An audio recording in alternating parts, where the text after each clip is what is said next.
Hey everybody, welcome to Yarnyak. I have to get rid of this notification. Sorry, there we go. Welcome to Yarnyak, where we yak about yarn and fiber crafts. We are coming to you from the stash in Baldwin, Wisconsin. I am Kimmer. I'm Carla. And tonight we are yakking about Tunisian crochet. Tunisian crochet. Tuni. I should have brought my project. Tuni. So anyway, that's what we're going to talk about. Hope you guys are doing good tonight, having a nice comfy evening at home if you live around here. Mm-hmm. Yeah, inside somewhere. Inside, not driving. Right. Like I will be in a little terrible. While. Anyway, that's right. Anyway. That's right. Anyway. That's right. But first, what we've been working on this week. So I worked a new hat pattern from the Woolstock tweed, the Aran. And I like it. I made a design and I think I'm going to write it up. So awesome. Hop on the Yarnyak page and look at my picture and tell me if you like that hat. I'd like to know if you like I love that hat. I think it's cute, but yeah. I'm going to do it again. And this time I'm going to write it while I do it and then do it in different colors and see if I still love it. Just do it. Just do it. So yeah, we got Blue Sky fibers at the shop. The first order just came in today and I'm really stoked about that. We got some neat stuff, some kits and everything. And anyway, that's the yarn I used to do it. So I like it's very smushy. Yeah. It's very smushy for a Highland wool. Let me grab one for you. You want to grab one? Yes. Okay. So we're filming in a new part of the shop tonight because we've been moving around. Oh, so this is the color Tiger Lily. Yeah. That's really quite pretty. To me, Tiger Lilies are much like deeper, brighter orange than this. I actually really like this one. It's yeah, really pretty. Anyway, it has like a good tweed nut to it. So anyway, plus it's just smushy. So anyway, that's enough about that. That's enough about that. These are all mine. You can't have any. Carla's like laying claim to the Tiger Lily color. They're beautiful.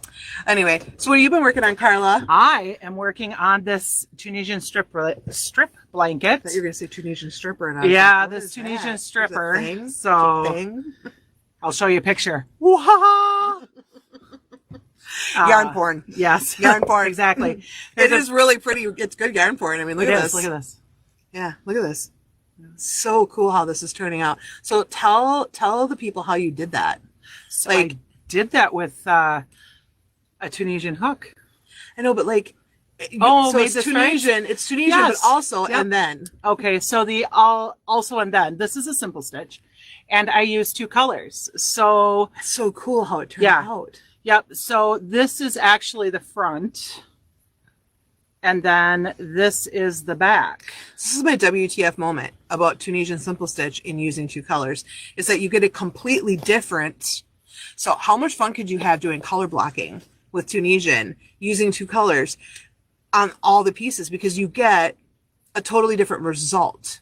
So one side is striped and the other side is this awesome, like, I don't know how to even explain it. Yeah. I'm really pleased with how this turned out. Yeah. I mean, I really like the color orange, if you didn't know. And so I was Carla and orange is like Kimmer and teal. Right. So I was really pleased with how it picked up the colors in this Sweet Roll Vivid. So you mixed solid basics worsted. Yep. With this Premier Sweet Roll Vivid. And that's what she did. And she went back and forth. And then on her strip, so she's doing a strip blanket, which is where in any yarn format, whether it's crochet, Tunisian, or knit, a strip blanket, if you don't know, is when you make a strip about, a certain width wide, and you do a few sections of it, and then you work those together as opposed to like squares or something like that. So mine are actually 33 stitches across. And then I go for as long as I have this. So when that runs out, that's the end of the length of the strip. And it's about half a skein of this. Perfect. Yes. Yeah, so I can do math-wise. I can have works really good. Yes, absolutely. So then I can have two strips with the orange. Yeah, I'm excited to see how this, when it's all done and put together, but I've seen part of it already done, and I have to say it's interesting to me how the solid color kind of like mutes and yet at the same time accentuates these brights and the vivids, because the vivids are really bright for me. That's a lot. And that's a lot of color. For I me. thought it was for myself as well, and that's why I decided to use a different color. And what I had grabbed when I was at home was it was violet. I think. Violet. Yep, it was a violet color, and it's not something I would use as a background. No, but it turned out really good. Oh my gosh, it was just beautiful, and I was like, oh, now what can I do? Let's use a different color, right? So yeah. So her starting that project is what made me go, I really should learn Tunisian. I really, really should. So I'm learning 2 new yarn things at the same time right now. I'm learning to knit and I'm learning Tunisian at the same time, which I'm not exactly at the same time. Like last week I worked on knitting. Now this week I'm going to crochet, and then next week I'll probably work on Tunisian. You know how it is. It will happen. Feels like. What I feel like, whatever level of frustration I feel like I can handle. Absolutely. Yeah. So anyway, well, that's what we've been working on this week. If you're ever curious about what we're doing, you can go to our website at www.shopthestashbusters.com.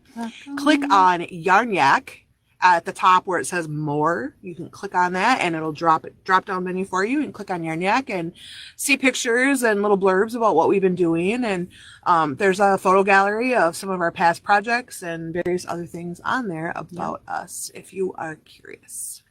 So anyway, now let's talk Tunisian. Let's talk. Let's start here. All right. Right here. Okay. So Tunisian crochet, if you don't know, it's a crochet method that generally uses a longer crochet hook or a crochet hook with a cable, is another way. Sometimes it's called an Afghan hook instead of a Tunisian crochet hook. And it usually either has a cable or a stopper, some kind of like end on the bottom that it's like a knob that keeps your stitches from falling off the hook. It is considered to be a hybrid of knitting and crochet, basically. So it traces back to the early 1800s in crochet publications, though, and early forms of it are probably a lot older. So that's kind of the general whatever about Tunisian. Current trends cite it as like the bridge.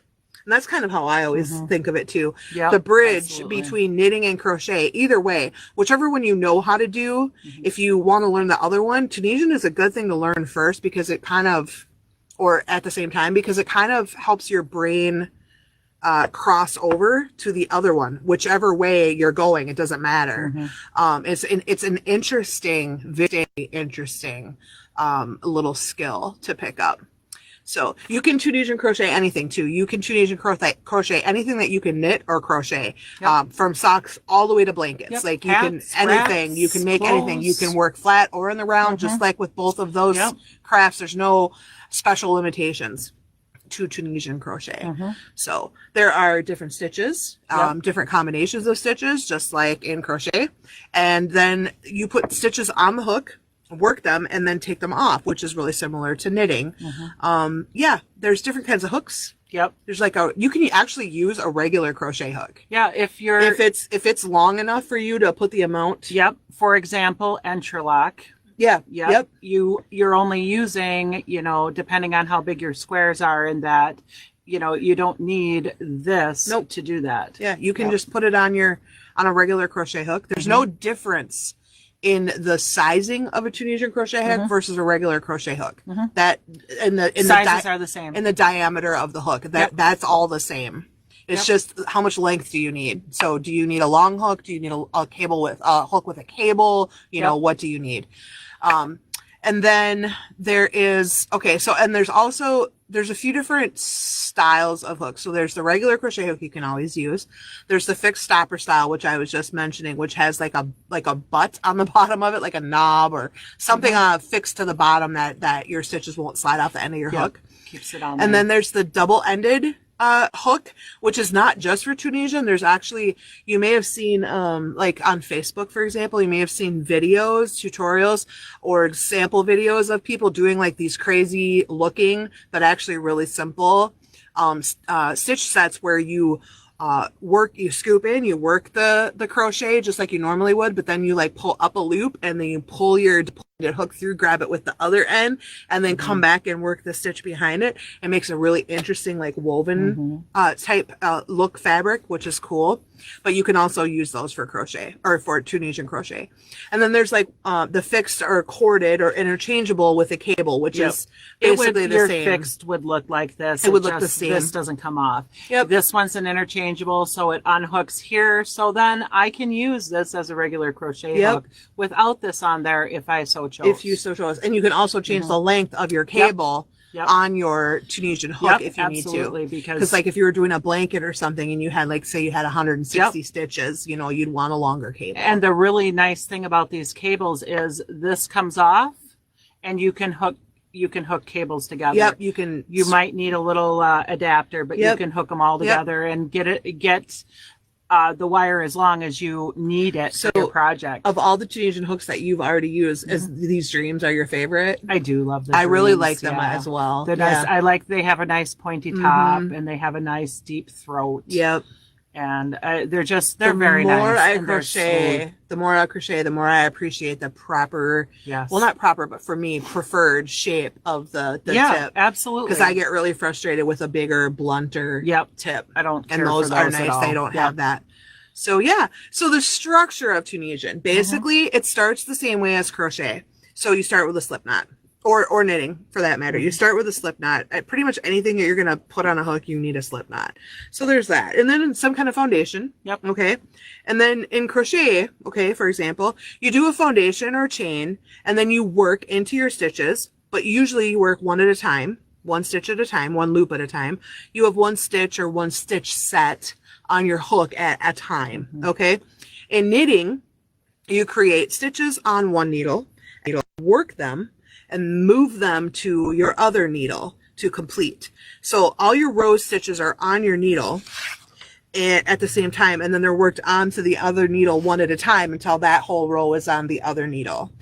In a nutshell. Have I said that right? I think so. Yeah. That's my general understanding of knitting. So then with Tunisian, it's kind of that bridge in between them. So you're beginning with a foundation or a starting chain, just like you would with crochet. And then you are going to create your stitches on your hook like you would with knitting. When you start out with knitting. Start working the stitches, and they're all on there. Yep. So Tunisian also uses a forward pass and a return pass. So as opposed to knitting needles where you move it from one to the other. Yep. Or crochet where you do it and take it off. Yes. So I'm going to I would put my stitches on the hook and then I would take them off. You work them as you take them off. Yep. Yeah. Yep. Absolutely. Okay. Yes. Yep. Exactly. Yes. Don't just take them off. You do have to work them. You work them, but you work them all the whole row as you take it off. And then you take them off of this. So then that's where I'm at here. I have worked all of my stitches off of this is the front. So if you were knitting, you would be having a corner right now because there's nothing on your hook, but you're not knitting. You're doing Tunisian crochet. Right. So now you're going to work back into, and now this would be the Is this the forward pass? This is the this is the forward pass because you don't have anything on your Tunisian crochet hook. So then I would, let me just do this really quick. I'll put a few on here. So then I would be creating my stitches, and it's just a Tunisian simple stitch. I would be creating the stitches on my hook. And so as you worked on the row, you get all these loops on. Yep. Okay. And then when you get to the end of the row, you do what is called the reverse pass. Yep. It's the return pass. Return pass, sorry. Yep. Where you work them and take them back off as the row completes. Yep. And then you end up back on this side again and you put your stitches back on. So, I mean, it's row by row. Yes. The really nice thing that I like about this, if I could just interject this, you may, of course, is that it's super easy, I feel, in my own opinion. I chained 33. I still have 33 on my hook. It's easy to see and work your stitches. It's not easy to miss one. Right. Look at the edge. You know, the edge is nice. One of the things I really like about crochet, Tunisian crochet is because of how you do it, because of how you do the passes, as opposed to chaining up and turning around. You do get a really nice, like almost like a really crisp edge to your sides. So if you're a person who has a lot of trouble turning, where you make pizza all the time and you have really wobbly edges, you should try Tunisian, because it is a little different visually.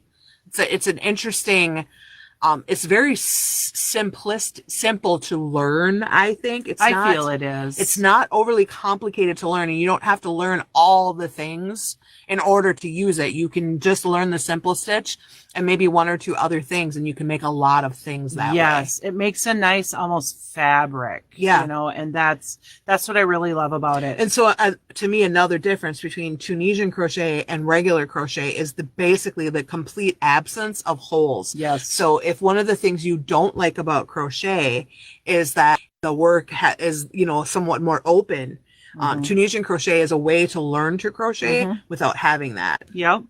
And, you know, conversely, it's also a good way to learn to knit. So that's what I found out. So I, as you know, maybe have tried to learn to knit. I don't even know how many times, many times, more than 8 times. Okay. And then I learned the basic introductory Tunisian class I took from Carla.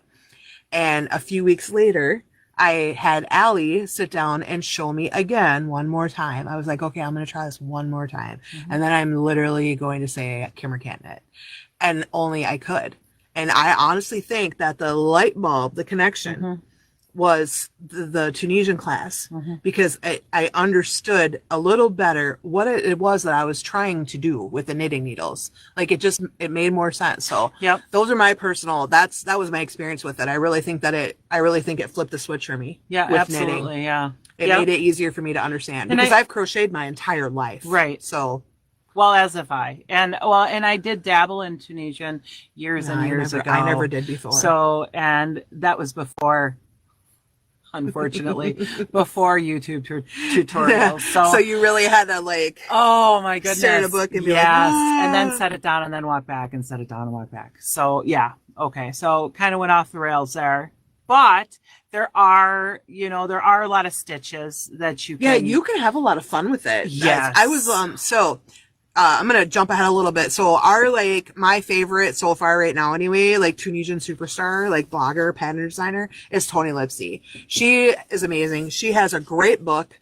This is like I highly recommend this as a manual, and it has patterns in it and really good pictures and descriptions. So if you want to start Tunisian and you don't want to buy 75 books to learn how to do it or stare at YouTube until you go cross-eyed, this is the one reference piece that I would jump on Amazon and get this. It's really good. I was able to I took the one class with Carla, and I was able to go home days later and restart, trying to do a little swatch piece just by glancing at this book. And it was like right away, I was like, yep, I remember that. Okay, that's how you do that. So like I said, the pictures are excellent. And then she's got some great patterns and project ideas in there to get you started. Oh, yeah. Yeah. Some really nice things to try. She also has a blog.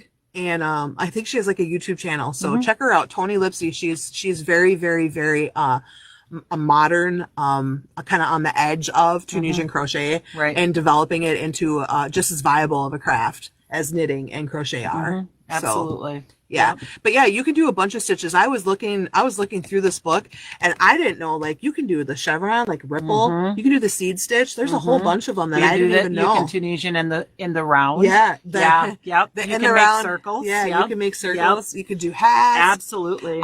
I would like to learn to Tunisian well enough to try socks. Oh yeah, absolutely. Knitting socks gives me a little bit of anxiety because the yarn and the needles are so small. But I think I might be able to do it on Tunisian because it's a crochet hook. Okay, I know it makes no sense, but I think it might make it's a comfort. It make me feel a little less like foreign to it. Well, and to try it that way, because it is kind of, as we were saying, kind of that bridge between the two. Perhaps if I tried it with Tunisian, then trying it knitting wouldn't be so like overwhelming and scary. I think so. Yeah. Yep.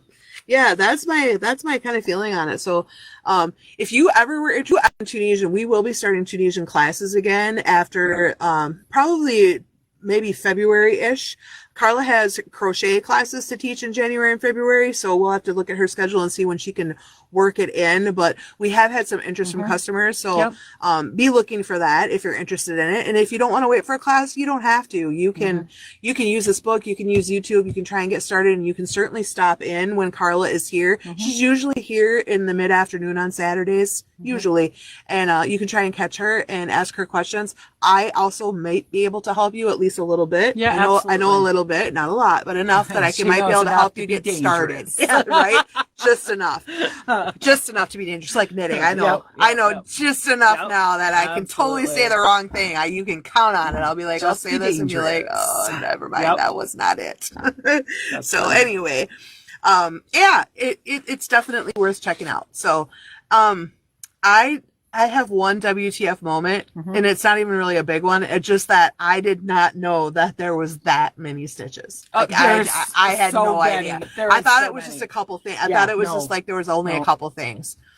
So when I started looking through the book more in depth, I was like, oh my gosh, that's really pretty. Oh, you can do that with the what?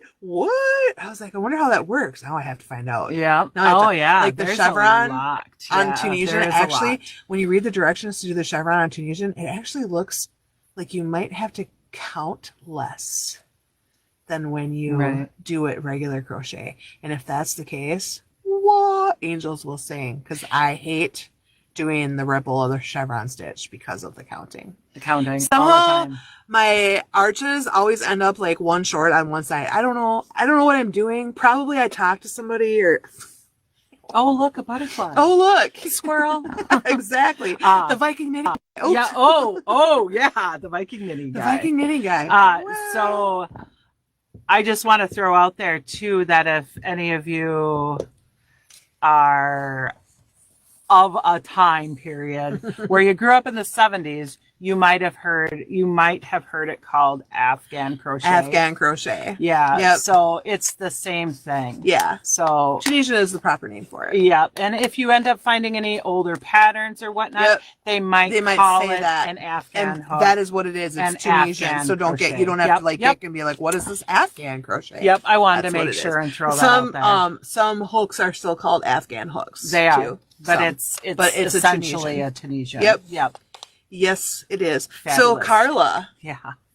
So are you ready to... Are we on a desert island? Be on the island? Is it sunny there? Because it's not sunny here. I mean, aside from it being dark. It's blazing sun. It's warm breezes and hot sun, and you have a giant bottle of water. Is the Viking knitting guy there? The Viking knitting guy can totally be there. Let's put him there. He's there tonight. The Viking knitting guy is there tonight.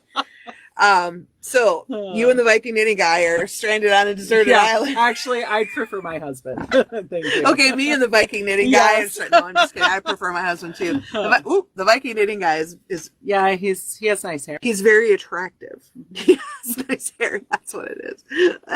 We're getting distracted. Okay, so we're on a desert island. Desert island. So if you're on the island, and there's magically a way to hear music, okay? Yeah. Magically, there's a way to do that. Just not get off the island.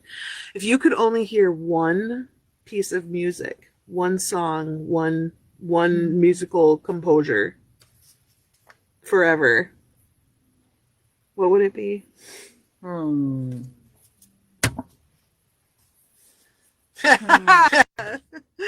don't know. I picked the question out of the pile, so I had a moment to think about this. So I hear a song. I hear someone singing on the breeze. What is that? What is that song I hear on the breeze? Oh no, definitely not that song. Oh my God, is she singing that? She is singing it. Why would you deliberately do that to people? Oh my gosh. You are banned from the island. Stop. Banned from the island. Banned forever. That is naughty. It will never ever be the song that never ends. It will never be that song. I'll tell you that much. So I'll tell you mine when it percolated. Yes. So mine is, I had to think about this, and it might be the mood I'm in today. I don't know, but it's actually an instrumental piece of music. It is called "The River Runs Through You." River Runs Through You, and I can never pronounce his name, so I'm not going to try, but it's a piano piece of music. And whenever I hear it, whenever I listen to it, it completely depends on whatever mood I am in. It can evoke melancholy. It can evoke sadness. It can evoke joy and like really big like peace feelings and stuff. It can make you feel kind of light and happy. It is one of those, it is a really, really, really amazing piece of music. So that's what I would pick, because even if I had to hear it over and over, it would catch me differently. That's you know what I picking. mean? Are you stealing my piece of music? Seriously, no, it's funny. When I finally pass away into the great yarn beyond, where all the yarn is, I want that played at my funeral memorial service, funeral pyre on the water with the fire, whatever it is, whatever happens. The party. I want that. That's like I think that's becoming like that's my signature piece of music. We'll have to listen to it when we're done here. And Master of Puppets. Oh yeah, so there's Master of Puppets. So that's funny because it's my Metallica. Ringtone. Listen, it's my ringtone for my husband. Metallica is one of my all-time favorites. I know, me too. And back in the day when I worked at the truck stop on overnights when I was going to college, they actually stopped in when they still rode a bus. The bus stopped there. So I would have been like speechless. Oh yeah, I was. I would have been like, oh my God. I'm my in the friend presence who was of gods. waitressing on the other side of the truck stop, she was waitressing. She actually got drumsticks. So I know.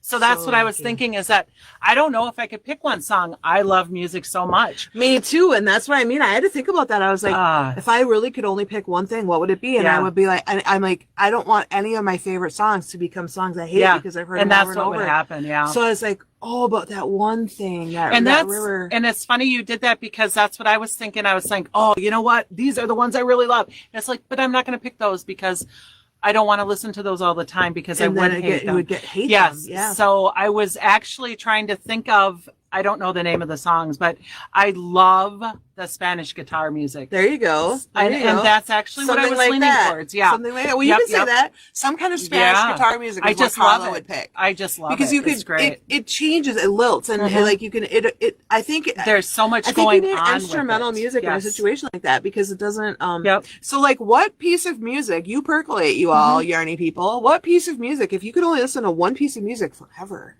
what would it be? It's a lot harder question to answer than you might think. Yeah, music that actually has more levels to it. Because even think about, like, what's your favorite song today versus what was your favorite song 6 months ago or a year ago or 5 years ago, Yep, true. Yeah, interesting. Well, I hope you enjoyed this episode of Yarnyak. You can do all the things. You ask us questions. But ring the bell when you do it. Ding, ding. You can ask us questions anytime at AskYarnyak@gmail.com. You can send us questions. You can send us Desert Island questions. We lie awake at night wondering what questions you guys have for us. We do. Sweating bullets. Be sure to visit our website at www.shopthestashbusters.com. And also check us out on YouTube. We have tutorials, and we have Shut Up and Give It To Me tutorials, which are short, 5-minute or less-ish tutorials with no talking about my cat or anything, just the actual thing you're trying to see how to do. Guy. Yeah, or the Viking knitting guy. I say that for Yarnyak. That's new anyway. It's a new obsession. So anyway, you can follow us on Facebook and Instagram as well at The Stash Baldwin or at The Stash Baldwin, Wisconsin, WA. And if you like this content, you can check out our page on Buy Me a Coffee. We love it when people buy us a coffee because we run on caffeine. I love coffee. Purely on caffeine, but also your donations or subscriptions help us reach our goals, like new lighting or different cameras or, things like that. And we also would like to take another Yarnyak taping trip to yarn shops, and your donations will help pay for that, because it's kind of expensive to go on a cross-country road trip. Yeah. a little bit. It's a little bit. So anyway, tune in 2 weeks. We are going on hiatus for the holidays. Also, this is a really, really busy time for the store, and it's all hands on deck. We have the green ticket drawing next week on Wednesday night. Already. Yes, it's coming. For that was wonderful. The huge, ginormous prize and the other 2 prizes. And then it's Christmas, and then there's some other stuff happening directly after that I'm not going to talk about right now. And so there's a lot. So when we come back, we'll have a new Yarn Yak episode for you. It will be January 3rd, I think. 2nd or 3rd. It's the first Tuesday in January that we'll be back. That's the third. Yeah. Okay. So tune in then for more Yarn Yak. And Tune until in then, next time. happy yarning, my friends. Happy yarning. Have a great holiday if we don't see you before. You're the best.